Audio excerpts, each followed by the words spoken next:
Praise the Lord. December 24వ తేదీ 2023. ఈరోజు దేవుని వాక్యము 2 కొరింథీయులకు రాసిన పత్రిక 1వ అధ్యాయము 20వ వచనము. దేవుని వాగ్దానములు ఎన్ని అయినను అన్నియు క్రీస్తునందు అవునన్నట్టుగానే ఉన్నవి కనుక మన ద్వారా దేవునికి మహిమ కలుగుటకై అవి ఆయన వలన నిశ్చయములై ఉన్నవి. అవును క్రీస్తునందు ప్రియమైన వారలారా, వాగ్దాన దేశాన్ని పితరులకు ఇచ్చిన నమ్మదగిన దేవుడు, ఆయన దేవుడు తన పిల్లల కొరకై పొందుపరిచిన వాగ్దానాలన్నీ అవును అన్నట్టుగానే ఉన్నవి. మనం చేయవలసినది వాగ్దానములు ఎత్తిపట్టి ప్రార్థన చేయుటయే. దేవుని యొక్క వాగ్దానం స్వతంత్రించుకోలాగున ప్రార్థించి వాటిని పొందుకొనదము.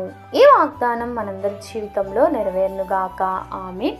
ప్రైట్ టవర్ మినిస్ట్రీస్లో మీ సహోదరి. God bless you all.